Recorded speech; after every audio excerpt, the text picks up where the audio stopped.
Aleluia. Deus está aqui neste lugar, amém, irmãos? O Senhor ainda continua a falar conosco. Quero convidar você nesse momento a se preparar para que nós possamos ouvir a palavra de Deus, amém? Continuar ouvindo a palavra de Deus. Abra sua Bíblia comigo em Apocalipse capítulo 3.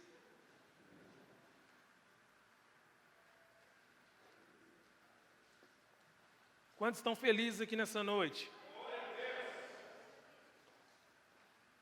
Nós temos muitos motivos para nos alegrarmos no Senhor. Apocalipse 3, 17, finalzinho da Bíblia ali. A gente tem uma turma boa de radicais aí, amém?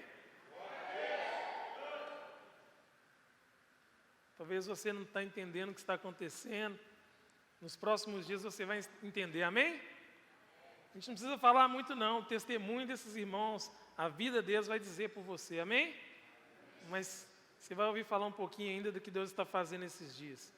Apocalipse capítulo 3, verso 17. Irmãos, eu vou começar a ler um pouquinho antes aqui, do 15 em diante. Conheço você por dentro e por fora. Vejo poucas coisas que me agradem. Você não é frio e você também não é quente. Melhor que fosse frio ou quente. Você está estragado, apodrecido e me causa ânsia de vômito. Que palavra, hein, pastor? Já começou bem. Fique tranquilo, amém? Melhor o final das coisas do que o começo, amém? 17. Você alardeia e diz assim: eu sou rico, eu faço e aconteço, não preciso de nada nem de ninguém. Mas você é desprezível. Não, pastor, você falou que ia melhorar. Mas você é desprezível, um mendigo, cego, esfarrapado e sem casa. E eu peguei uma versão, irmão, que parece que vai acabar com a gente um pouco mais ainda, né? Mas vamos lá. Saiba o que eu quero que você faça. Compre de mim ouro refinado pelo fogo, então você será rico. Compre roupas de mim, roupas desenhadas no céu. Você já andou por aí seminu por muito tempo. Compre de mim remédio para os olhos, e assim você poderá enxergar de verdade. Amém? Vamos orar mais uma vez. Deus, nós damos graças ao Senhor por esse momento, Pai. E te pedimos nessa noite, em nome de Jesus Cristo, Deus, continue a falar conosco nesse momento, Pai. Nos ensine a Tua vontade e o Teu querer, em nome de Jesus Cristo. Amém. Amém, irmãos? Pode se assentar. Irmãos, como eu disse, vai melhorar, amém? Quando a gente já começa a ouvir uma exortação dura dessa, a gente já fica assim, meu Deus, hoje deu ruim. Deu ruim. Deixa eu dizer para vocês uma coisa. Apocalipse, no capítulo 2 e no capítulo 3... a palavra de Deus começa a tratar especificamente as 7 igrejas da Ásia, amém? Haviam 7 igrejas na região da Ásia. E João, ele estava ali exilado na ilha de Patmos, já no finalzinho da sua vida, na velhice. João não morreu martirizado como seus companheiros na fé. A tradição diz que Pedro foi crucificado de cabeça para baixo. André, meu xará, chegou lá pertinho da Escócia, evangelizando, depois ele foi crucificado em forma de X. Alguns foram despedaçados e por aí vai. Mas João não, João morreu na velhice. E João estava numa ilha, exilado, ele não podia ter mais contato com o mundo, ele não podia mais pregar o evangelho como ele queria. Já na sua velhice, já havia produzido muito. Então Deus começa a revelar para ele algumas coisas e começa a descrever a relação das 7 igrejas ali da região da Ásia. E tem muitas exortações. Mas também tem algumas qualidades nessas igrejas, tem muitos pontos positivos, não é verdade? Porque os erros são mais fáceis de se destacar, mas tem muitas coisas que Jesus elogia nessas igrejas, que ele destaca os pontos positivos. E nós devemos levar em consideração o fato que Jesus, ele não só está preocupado em trazer aqui os defeitos dessas igrejas, trazer os podres, as coisas ruins. E frequentemente esses versículos são usados para pregar, para nos exortar através também dos nossos erros, não é verdade? Mas Jesus, ele demonstra um amor tão grande por essas igrejas, porque o livro de Apocalipse, ele trata do final de todas as coisas, amém? do fim de todas as coisas. E Jesus ama tanto a sua igreja que antes do fim, Ele começa a ensinar a igreja o que está errado. Mais uma vez, amém? Então, antes do final de todas as coisas, o que Ele está dizendo? Olha, vocês têm esses defeitos, você tem isso, tem aquilo outro, vocês também têm essas qualidades, e o que eu quero de vocês, em resumo, é corrijam os defeitos e aprimorem as qualidades, amém?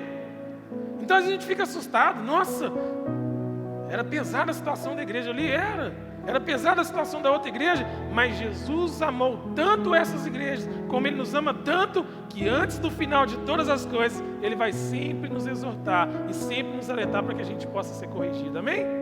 Porque Ele quer levar uma igreja preparada, santa e gloriosa, para morar junto com Ele, amém? Então fique tranquilo, porque Jesus está aprimorando você nessa noite, amém? Então Jesus começa a tratar, começa a levar essa igreja essas igrejas a um nível de maturidade, amém?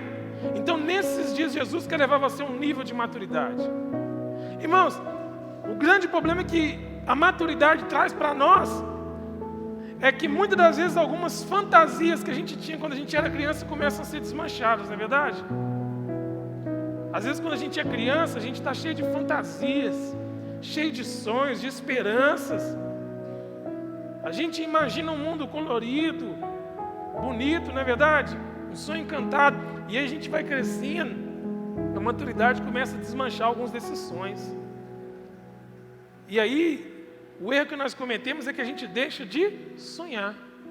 Quando na verdade a maturidade não devia fazer a gente deixar de sonhar. Devia fazer a gente estar preparado para lidar com a vida e com os desafios que vêm nos impedir de alcançar esses sonhos. Você pergunta uma criança, 4, 5, 6 anos de idade, o que ela quer ser da vida. E ela tem os sonhos mais fantásticos. Alguns dizem, eu vou ser astronauta, eu vou ser isso, eu vou ser aquilo outro, eu vou ser jogador de futebol, eu vou ser artista de televisão, vou trabalhar na televisão e etc.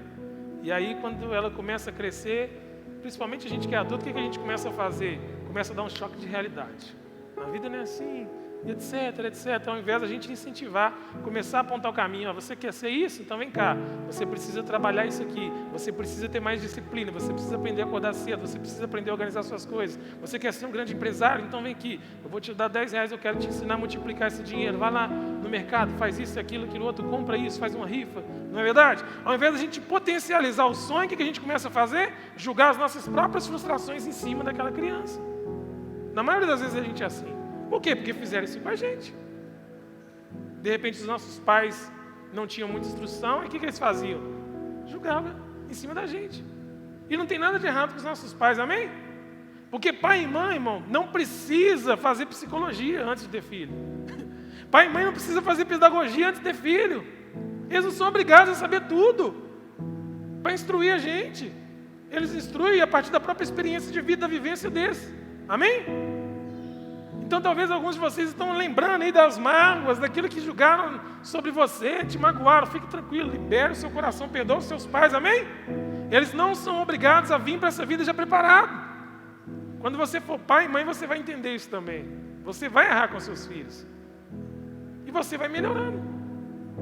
Então, Deus, Jesus especificamente, está levando a sua igreja para um nível de maturidade. Sabaote está entrando num nível a mais de maturidade, amém? Então, se nós estamos entrando num nível a mais de maturidade, nós precisamos mais do que nunca estar preparados para lidar com os nossos defeitos e com as nossas qualidades. Corrigir os nossos defeitos de uma vez por todas. Aquilo que for possível. Encarar de uma vez por todas os nossos defeitos. Se tem uma coisa que Jesus não tem problema é de dizer aquilo que você é.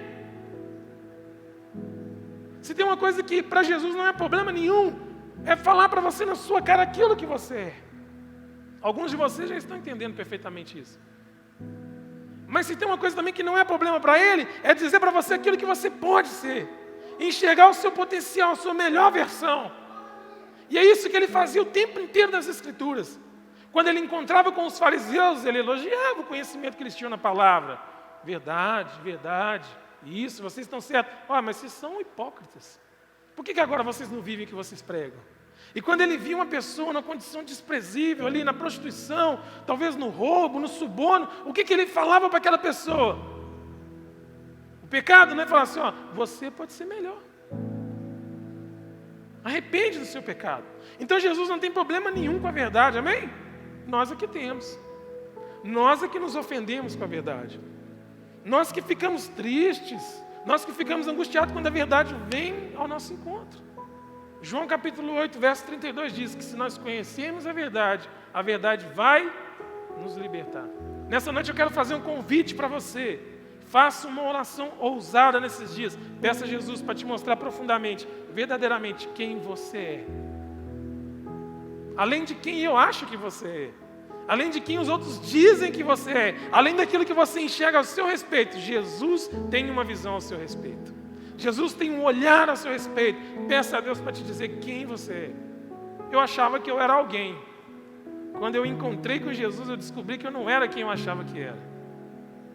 E por muitas vezes eu achava que eu era o que os outros diziam que eu era. Quando eu encontrei com Jesus, eu descobri verdadeiramente quem eu sou.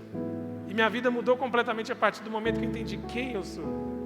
Então deixe Jesus dizer quem você é. Isso vai trazer maturidade para você. Isso vai trazer desenvolvimento para você. E sabe o que também esse capítulo 2 e 3 de Apocalipse nos ensina? Que o mais importante é o que Jesus pensa e o que Ele vê sobre a sua igreja.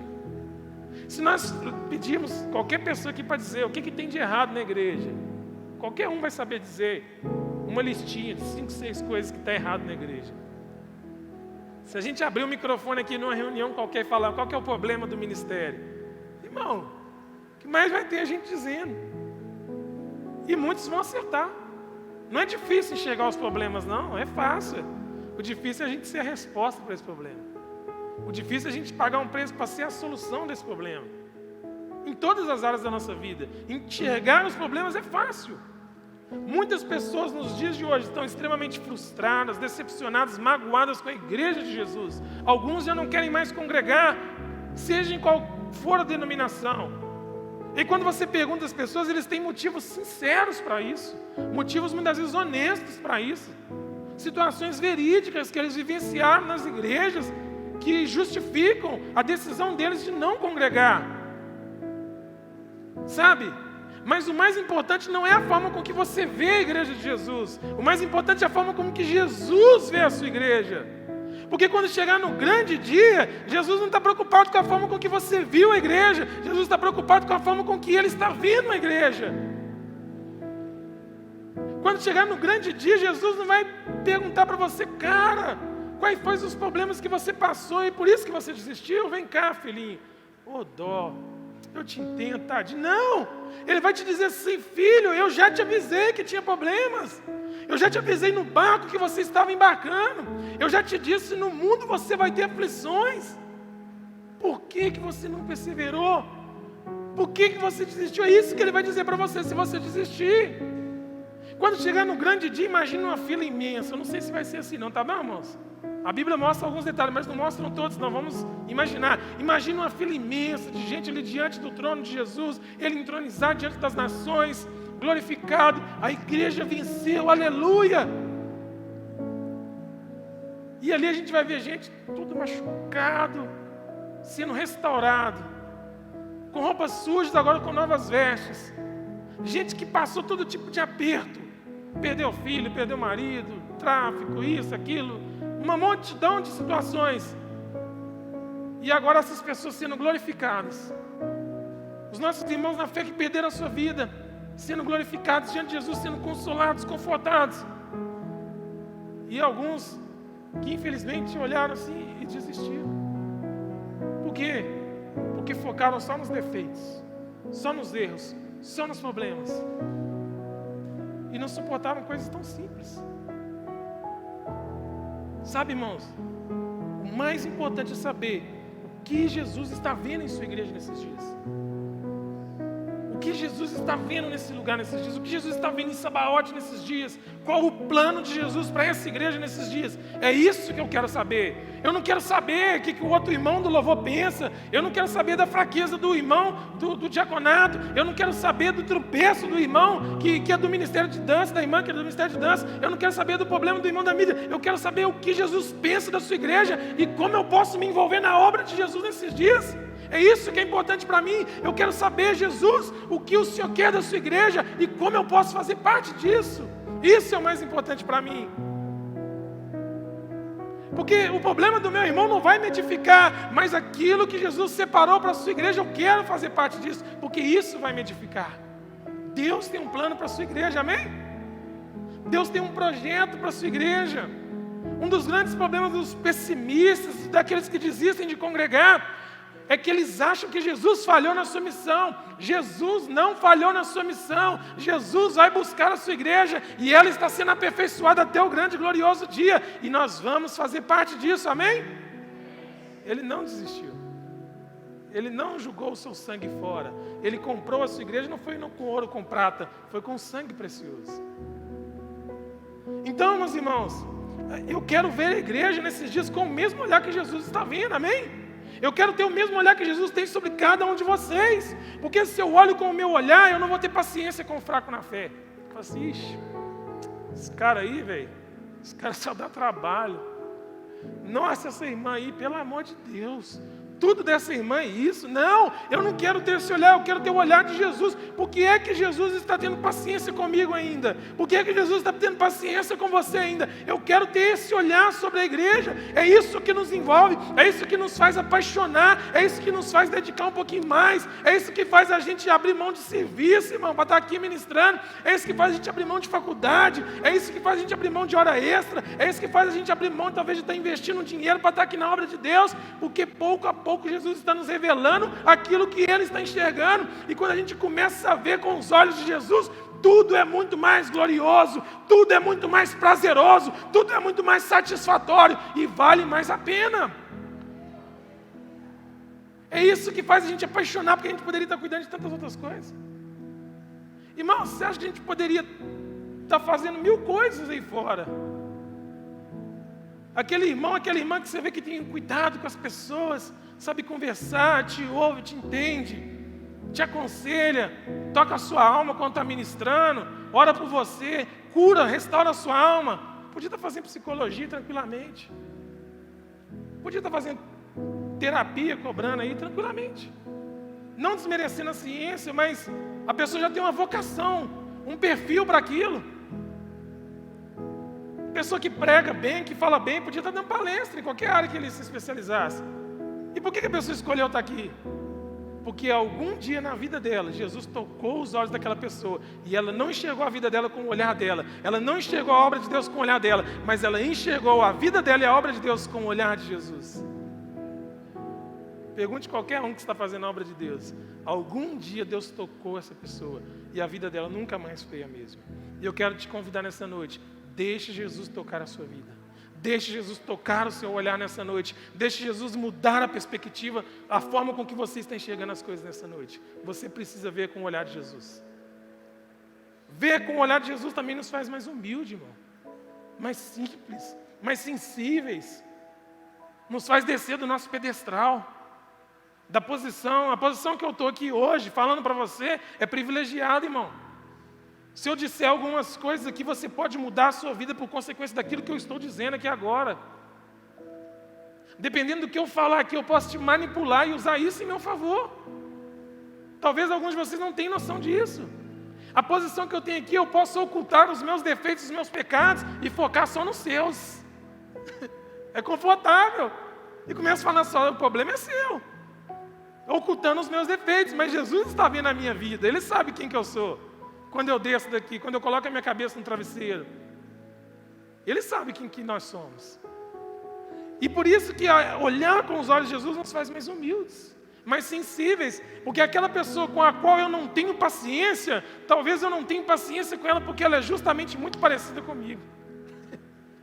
E muitas vezes aquilo que eu odeio nela é porque ela é um espelho da minha vida. E quando eu vejo ela fazendo algumas coisas, ela está fazendo aquilo que eu sou e aquilo que eu odeio em mim. Entende isso? Muitas das vezes é assim, por isso que eu não tenho paciência com algumas pessoas. Vou dar um exemplo da minha irmã aqui, ela está ali atrás. Ela e minha mãe, elas batem muito de frente. É a personalidade delas, elas se amam. Elas batem muito de frente, mas não desgrudam uma da outra. E às vezes o que uma chega e reclama na outra é justamente o que ela é. E como elas não estão por fora da confusão, elas não enxergam isso. E quem está por fora, a gente que é os outros irmãos já fala assim, deixa. Uma está xingando ela mesma. E a outra está xingando ela mesma. O que ela está falando dela mesma. Elas são assim. Aí quando pensa que não, já estão agarradas de novo. Por quê? Porque elas são iguais e dá aquela incompatibilidade, sabe?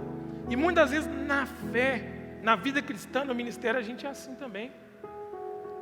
A gente quer misericórdia para nós, justiça para o outro. Não, fulano sem vergonha. E a sua sem vergonha? E os seus erros? Não, Jesus, tem misericórdia. Amém? Então, por isso Jesus está tratando as igrejas. Por isso Jesus está nos expondo nesses dias. Por isso, de repente, Deus está pegando tão duro, tão pesado com a gente. Poxa, Senhor, alivia aí. Porque, de repente, Ele quer fazer um expurgo mesmo, quer colocar algumas coisas para fora, limpar a sua igreja. E Jesus conhece profundamente a sua igreja, amém? Jesus conhece você. Irmãos, às vezes você entra num culto, senta aqui, recebe uma oração, recebe uma palavra, vai embora, não pega na mão de ninguém. Jesus viu você. Você não passou despercebido. Jesus viu você. Às vezes não deu tempo da gente ver, às vezes não deu tempo da gente cumprimentar, às vezes não deu tempo da gente orar pela sua vida. Jesus conhece você, Ele está te vendo nesse momento, Ele sabe o que você está passando nesse momento, Ele sabe o que você está sentindo, Ele sabe das suas dores, Ele sabe dos seus medos, das suas inseguranças, Ele sabe daquilo que você precisa, mais do que ninguém, e Ele está olhando por você nessa hora. Ele podia estar olhando para 1000 coisas no universo, Ele podia estar ordenando as galáxias, Ele podia estar ajustando todas as coisas que estão fora de ordem, mas Ele decidiu olhar para você nessa noite, Ele decidiu falar para você nessa noite, Ele decidiu ministrar o seu coração nessa noite. Jesus conhece você. Por isso Ele estava dizendo para essa igreja: eu conheço vocês, eu conheço as suas obras, eu sei muito bem quem vocês são. E a gente sempre foca no problema da igreja, no problema, esquece que Jesus está dizendo: eu conheço tanto vocês que eu sei exatamente os detalhes daquilo que vocês estão passando e vivendo. Isso não é um gesto de amor, irmãos? Jesus nos sonda e nos conhece. 1 Samuel capítulo 3, a palavra do Senhor diz que era um tempo complicado. Eli, o sumo sacerdote daquela época, tinha 2 filhos muito rebeldes. A palavra de Deus diz que Eli criava um menino chamado Samuel, que a sua mãe orou por ele. Deus fez um milagre, entregou esse menino. E Eli agora cuidava dele, ensinava ele a ministrar na casa do Senhor. A palavra de Deus diz que Samuel ministrava perante o Senhor, mas com a direção de Eli. E a palavra de Deus diz que naqueles dias, meus irmãos, a palavra do Senhor era pouco, o Senhor quase não falava. E não havia mais visões. Não havia mais visões. O povo de Deus não conseguia enxergar o propósito de Deus para a nação naquele dia. Então não apareciam profetas despertando a nação. As visões não eram mais frequentes. O Senhor falava muito pouco. O sumo sacerdote já estava velho. Os filhos, a linhagem dele estava corrompida. Imagina que cenário caótico. Mas Samuel, um menino, começou a ouvir o Senhor naqueles dias. Irmãos, a mesma casa, o mesmo sacerdócio, a mesma mesa, o mesmo pão. Um menino começou a ouvir o Senhor. Algumas pessoas que estão aqui nessa noite estão justificando as suas decisões por causa do cenário ao redor, por causa da forma com que você está enxergando as coisas ao seu redor. Deixa eu te dizer uma coisa: o que está ao seu redor não pode determinar quem você é. O que está ao seu redor não pode determinar, não pode influenciar e atrapalhar o plano que o Senhor tem para a sua vida. Mas você precisa entender quem você é nessa noite. Era para Samuel estar todo perdido, irmão. Como que Ana confia um menino para ser criado na casa de um sumo sacerdote que não conseguia criar dos seus próprios filhos? Porque ela era uma mulher de visão. Ela enxergou aquilo que ninguém estava vendo. Ela cumpriu o seu voto com o Senhor. Nós não cumprimos os nossos votos com o Senhor e ficamos procurando do lado justificativo para dizer: eu não cumpri porque o fulano pecou, eu não cumpri porque Beltrano brigou comigo, eu não cumpri porque isso, caso daquilo, aquilo outro. Cumpra o seu voto com o Senhor. Eu queria me envolver na igreja, mas eu não me envolvo porque a obra de Deus tem isso, tem aquilo. cumpra o seu voto com o Senhor. Ah, eu queria fazer mais, eu queria ter um chamado, eu queria desenvolver meu chamado, mas eu fui magoado. Cumpra o seu voto com o Senhor. Ana cumpriu o seu voto com o Senhor e entregou o seu filho para Eli, e Eli o ensinava. Ainda que o cenário fosse controverso, Eli o ensinava a ministrar diante do Senhor. A mesma casa. O problema não está aqui na igreja. O problema não está em Sabaote. Era a mesma casa que Hofni e Finéias foram criados. O mesmo sacerdócio. Os nossos pastores não estão velhinhos, não, eles ainda estão bem, têm bastante força ainda. Amém? Mas às vezes você está pensando assim, não, eles não agem. Eu acho que eles deveriam agir. Não, eles agem demais, eu acho que eles deveriam diminuir o ritmo. O mesmo sacerdócio. A mesma mesa. O mesmo pão era servido. E pessoas completamente diferentes. Samuel se preocupou em ouvir o Senhor. O que você está preocupado em ouvir nesses dias? Quem você está alimentando esses dias dentro de você? A Jaque falou sobre isso. Como se houvessem dois lobos, né? E aquele que você alimenta que vai ter mais força. Dentro de nós há uma luta interior. Romanos capítulo 7, a palavra de Deus diz que carne e espírito estão militando. Quem você está alimentando? Preocupe-se em ouvir o Senhor nesses dias. Entenda o seu chamado, entenda o que Deus quer para você. Quando você entender isso, meu irmão, você vai fluir. E aí, os tropeços, as dificuldades, os gigantes, as tentações, as tribulações não vão poder mais parar você. Tudo isso vai levar você para um nível de maturidade, de crescimento. Quando eu comecei minha caminhada, eu tinha um apego com os meus pastores ali na época. Não eram esses pastores aqui. E chegou num ponto que Deus arrancou eles de perto de mim. E eu vi muita gente parando. Eu vi muita gente desistindo. Algumas pessoas até hoje, 10 anos depois, você vira para o irmão e fala, meu irmão, você tinha um chamado glorioso, eu fui abençoado pela sua vida, eu fui edificado por você, cara. O que você está arrumando da sua vida?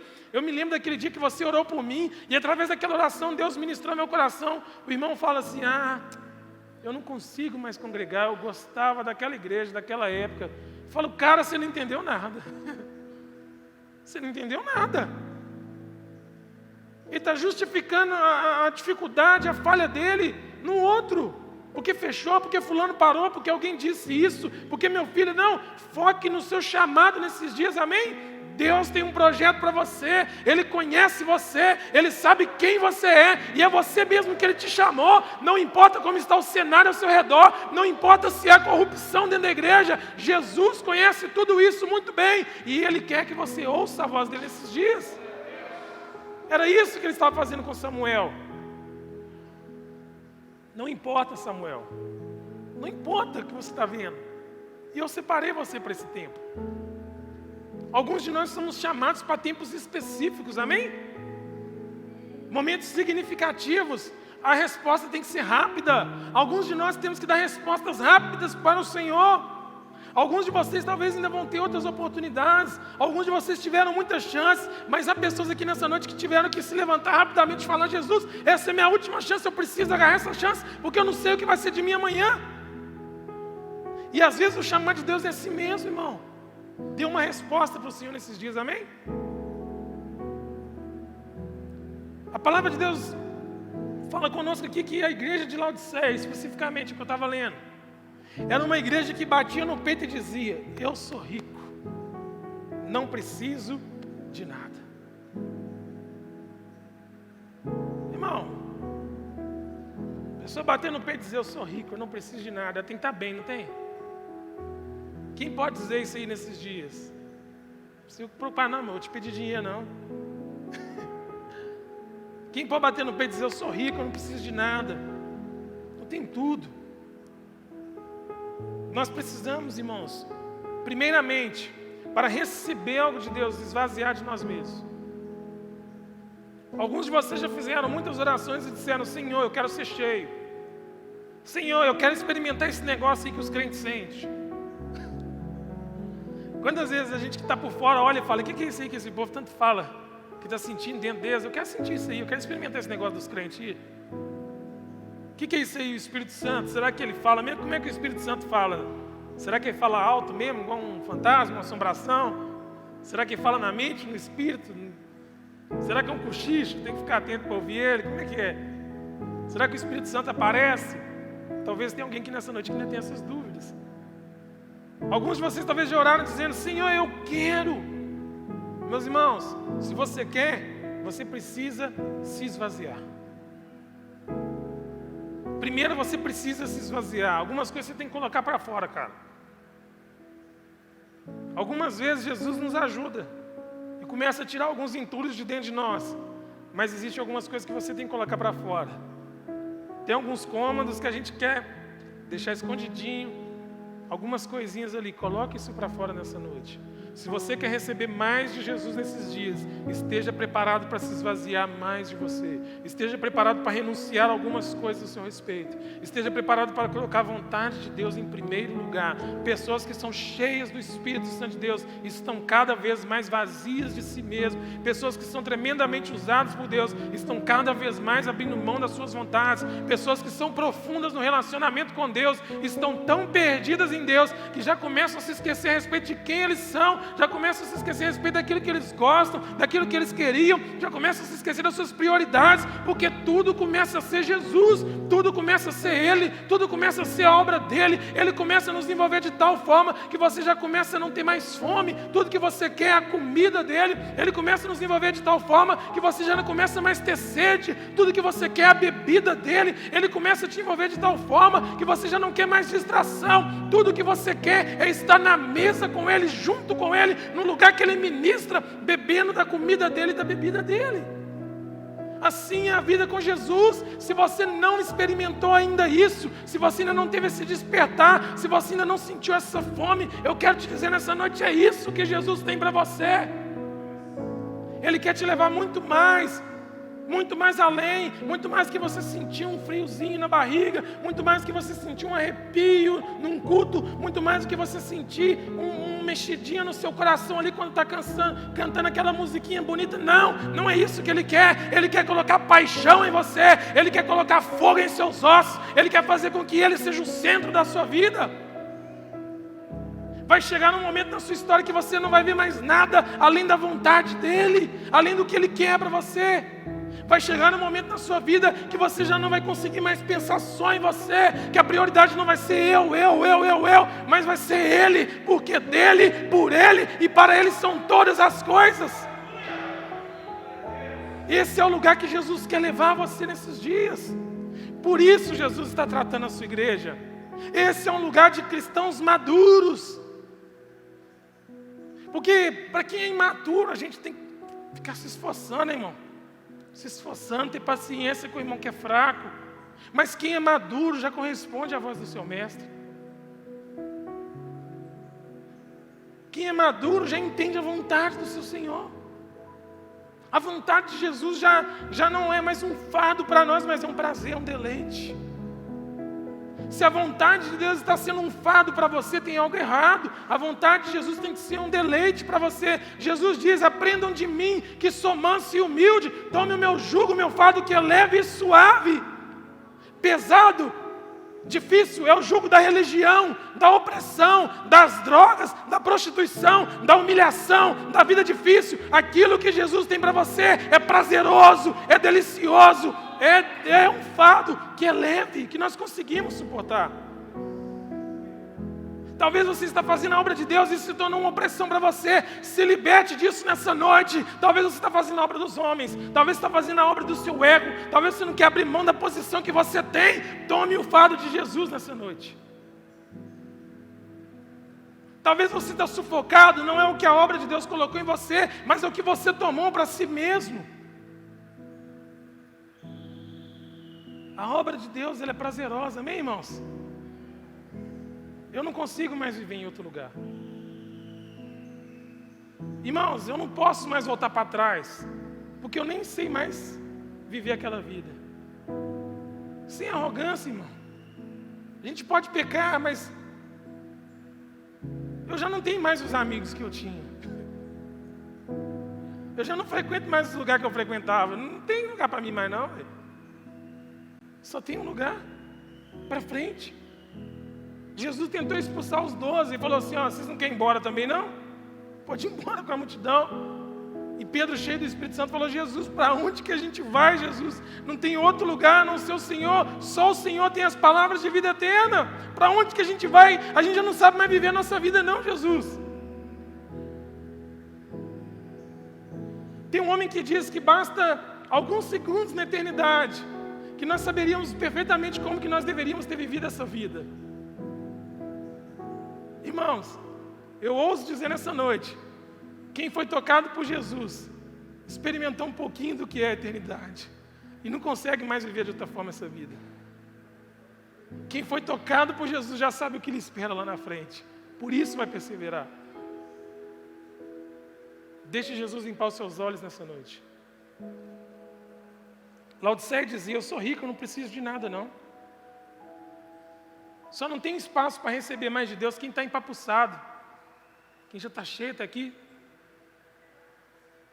Sabe, meus irmãos, diz que para você fazer uma compra no supermercado, o ideal é você comer antes de sair, né? Eles falam isso. E quem estava falando isso não era nutricionista, não, era um economista. Você quer economizar na sua compra? Come alguma coisa antes de ir para o supermercado. Porque diz que se você tiver com fome, chegar lá no supermercado, você vai ver aquelas coisas que talvez você nem precisava querer comprar. E faz sentido. Porque quem está cheio, rejeita. Não é verdade? Mas se você estiver vazio, você vai clamar desesperadamente por aquilo que Deus tem para nós. Se você estiver precisando, da sua boca vai sair um clamor verdadeiro. Então Laodiceia também era um centro bancário da região, uma cidade muito rica. Diz que um terremoto destruiu a cidade e eles reconstruíram a cidade com recursos próprios. Eles não precisaram do dinheiro do imperador romano. O pessoal tinha bala na agulha, né? Não precisa mandar dinheiro para cá não. Construíram a cidade de novo. E essa arrogância chegou dentro da igreja. Por isso Jesus trata eles dessa maneira. Jesus também diz, comprem de mim ouro refinado pelo fogo. O ouro que vocês têm não presta. Comprem de mim o ouro refinado pelo fogo. Deixa eu te fazer uma pergunta nessa noite.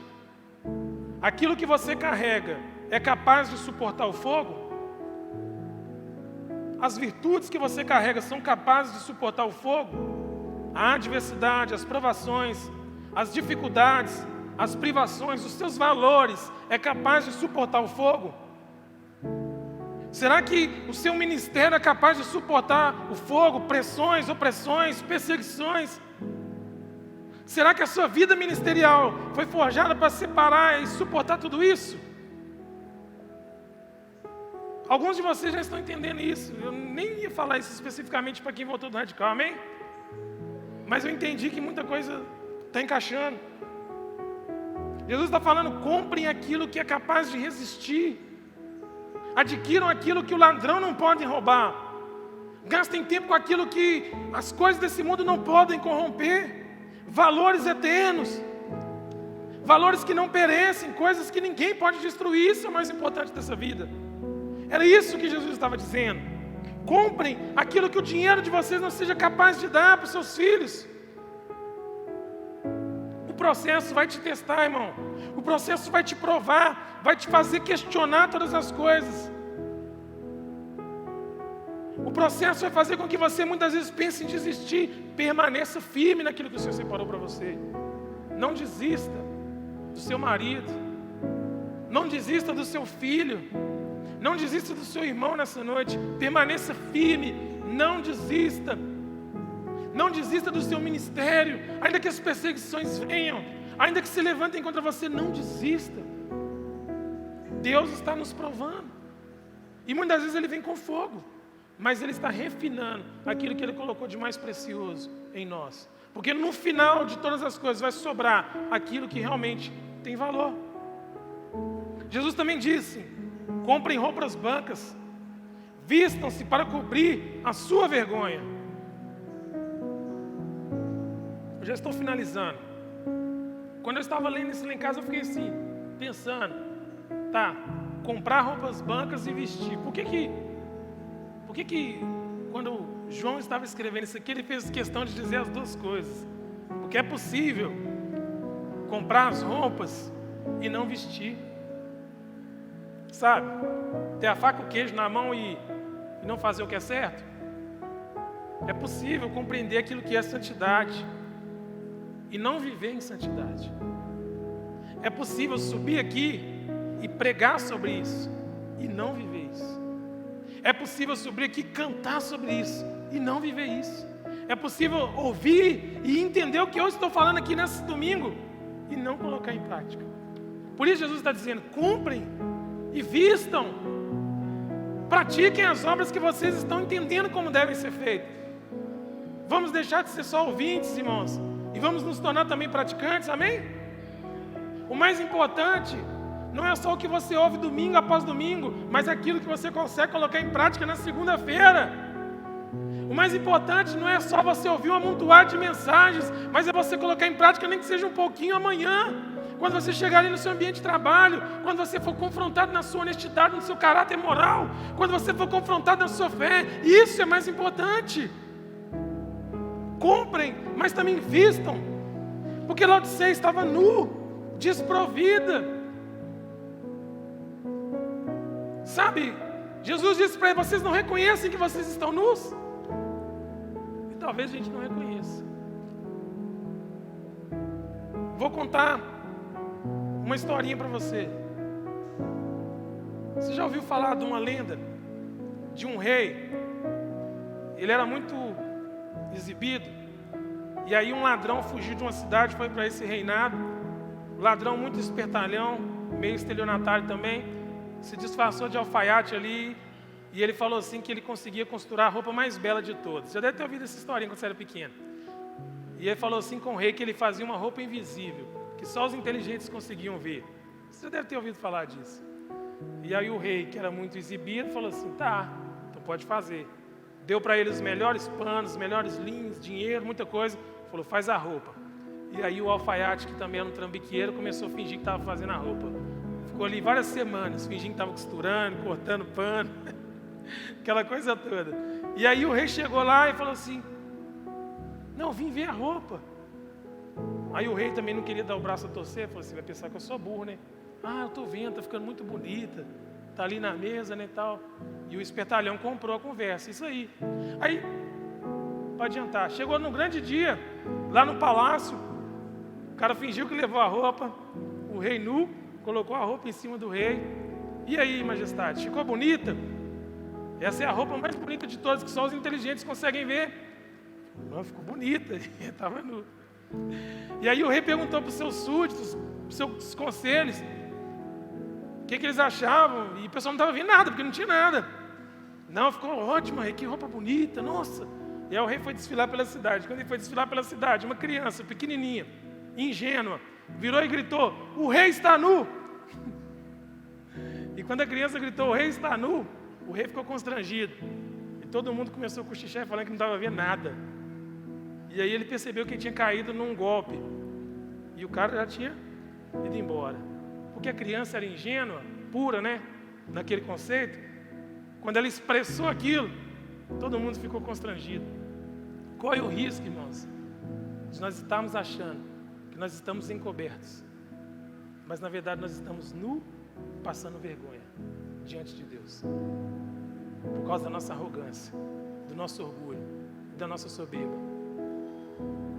Mas Jesus quer limpar a nossa visão nessa noite. Limpar os nossos olhos. Fique de pé no seu lugar.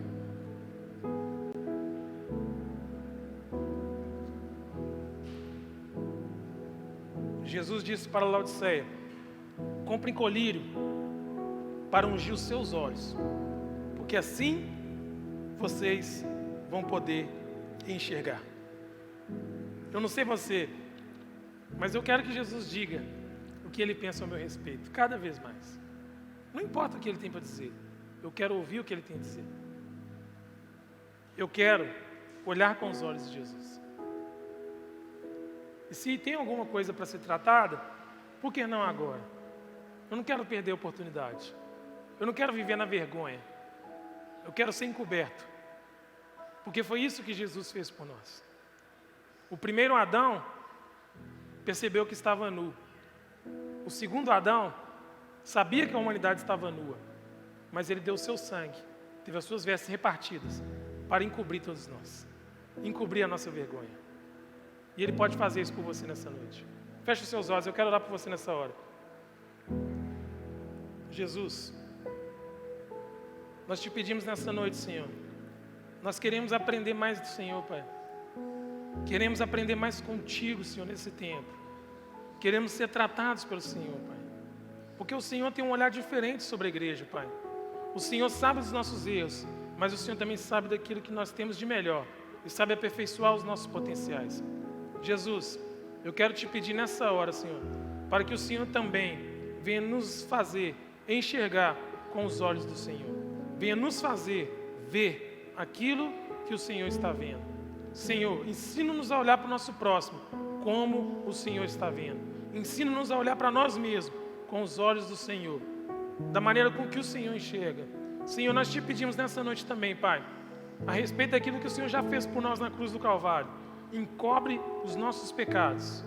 Encobre, Senhor, as nossas vergonhas. Encobre, Senhor, aquilo que está nos expondo. Vem com teu sangue nessa noite nos limpar, Jesus. Queremos ser limpos por Senhor. Queremos ser limpos por esse sangue precioso que foi vertido na cruz do Calvário. Queremos que os nossos olhos sejam ungidos nesse tempo, para que nós possamos ver com o olhar do Senhor. Para a glória de Deus, Pai. Em nome de Jesus Cristo. Amém. Amém, irmãos? Vocês creem nisso? Louve ao Senhor nessa noite. Amém?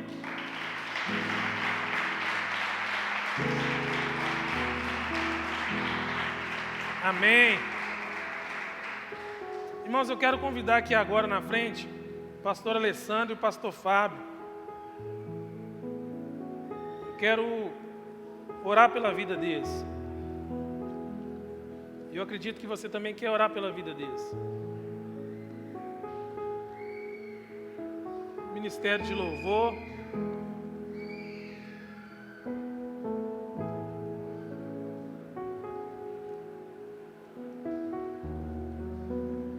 Pastor Alessandro, pastor Fábio. Irmãos, alguém me ajuda aqui rapidinho?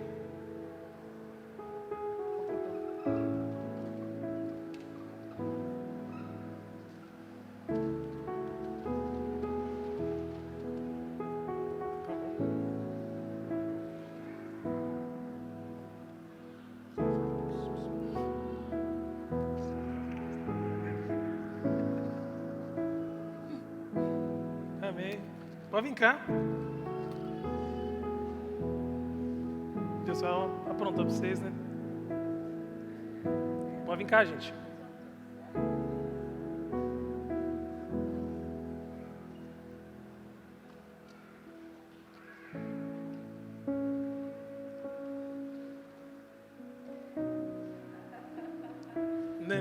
Não é culpa minha não, viu? Pastor Alessandro, pastor Fábio, pode sentar. Bom, gente, graças e paz. Hoje, essa turma veio do Radical, um tempo poderoso do Senhor naquele lugar. Eu convido você a não perder a próxima edição, a participar. É uma coisa surreal. É só você indo para você entender o que nós estamos falando. Então, neste momento, pastora, pastor Fábio, essa foi uma forma da gente honrar vocês, né, fazendo esse ato profético de lavar a pele e orar pela vida de vocês, porque vocês têm buscado o melhor para a nossa igreja, para o corpo de Cristo. Têm pensado sempre nos filhos, de uma maneira para eles crescerem e estar sempre avançando. Então, receba aí esse gesto, né, que nós estamos fazendo, em nome de toda a igreja. Você sinta-se representado por nós. Vocês também fazem parte disso aqui. Vocês estão sendo representados aqui também, com essa forma que nós estamos fazendo aqui. Então, nós que estamos ali hoje, né, nesse tempo radical, que é uma coisa sobrenatural, nós vamos fazer isso pela vida dos nossos pastores que têm sustentado essa igreja, têm orado por você, têm dedicado à obra do Senhor sem medir esforço nenhum. Amém?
seu amor, infinita humildade, servo de todos os irmãos, que ele cresça e eu diminua, que ele apareça, que eu me constranja com a sua glória e todo seu amor, infinita humildade,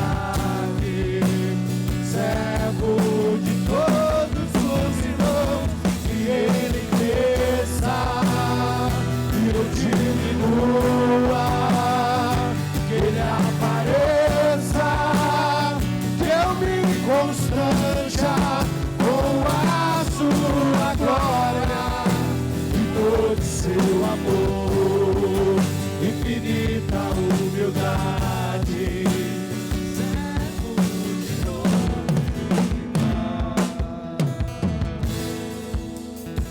Estenda suas mãos nessa noite para cá, meu irmão. Abençoe os seus pastores. Nós temos aprendido que nós temos que clamar ao Senhor. Temos que ser usados para abençoar essas vidas aqui. Pastor Fábio, pastor Alessandra, seja abençoado nessa noite. Que a graça do Senhor, que excede todo entendimento, enche a vida do pastor Fábio nessa noite, enche a vida da pastora Alessandra, supre as necessidades dele, Pai. Em nome de Jesus nós clamamos a Ti, Pai, que a presença do Senhor, aleluia, enche a vida deles nessa noite, Pai. Em nome de Jesus nós clamamos como igrejas, clamamos como filhos do Senhor, como herdeiros da Tua promessa. Deus, em nome de Jesus, Pai, que o Senhor seja o centro nessa noite, seja o centro neste lugar, em nome de Jesus, Pai.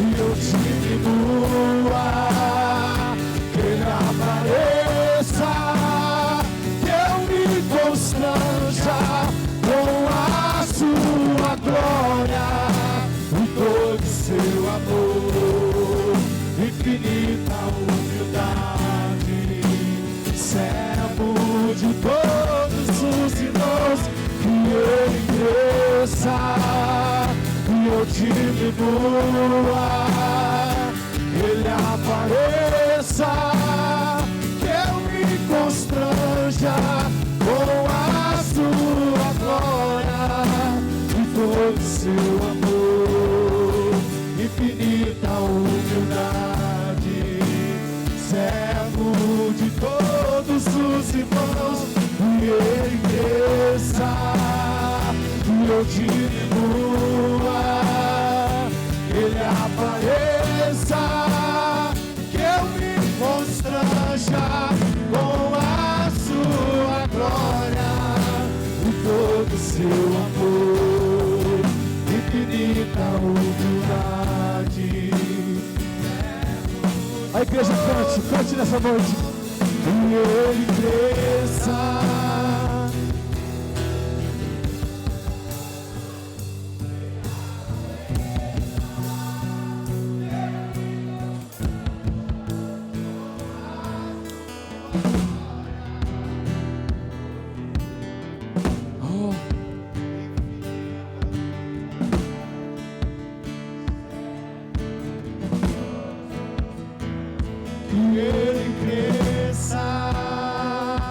Diminua, que ele apareça, que eu me constranja com a sua glória e todo seu amor, infinita humildade, servo de todos os irmãos, que ele cresça e eu diminua, apareça, que eu me constranja com a sua glória e todo seu amor, infinita humildade.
mostrar para eles que nós o amamos, que nós amamos, além de tudo nós respeitamos. Por isso estenda suas mãos e agradeça ao Senhor pela vida do pastor, pela vida da pastora. É momento de alegria, é momento de gratidão, de poder estar aqui nesta noite. Nós não estamos melhor do que vocês, não. Nós estamos aqui demonstrando o amor que nós temos por ela. E vocês também estão aí sem subir aqui em cima. Nós sabemos que vocês o amam. Vai chegar a oportunidade de vocês sentirem no coração o que nós sentimos naquele lugar. Nós sentimos naquele lugar de fazer esse ato profeta. E nós queremos que você sente a mesma coisa em novembro. Novembro está aí, novembro está chegando. Não perca a oportunidade, não. É a sua hora, a sua hora é chegada. E ela chega 6 de novembro. Que ele cresça, que ele cresça, que ele cresça, que ele cresça. Oh, aleluia, aleluia, Deus.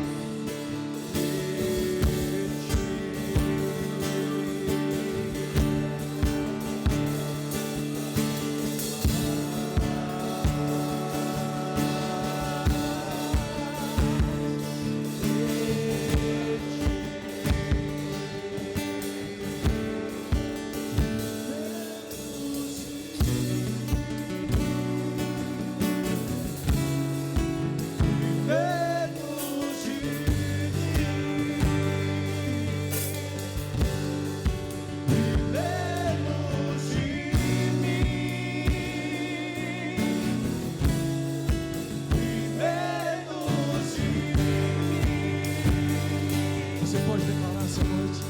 Declare mais.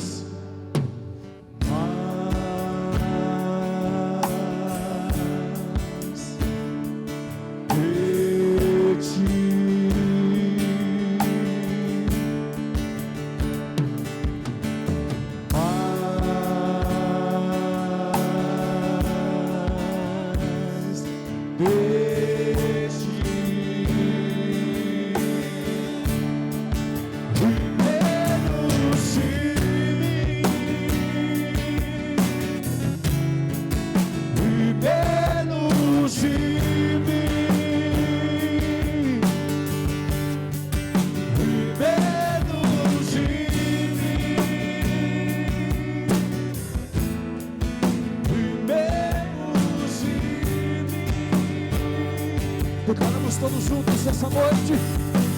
Que ele cresça, que eu diminua, que ele apareça, que eu me constranja com a sua glória e todo seu amor, infinita humildade, servo de todos os irmãos. Que ele cresça, que eu diminua, que ele apareça, que eu me constranja com a tua glória, todo o seu amor.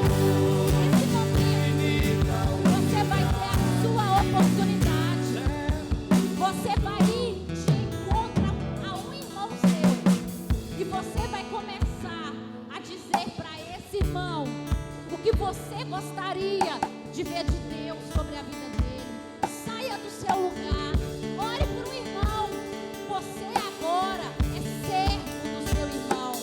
Você agora terá a oportunidade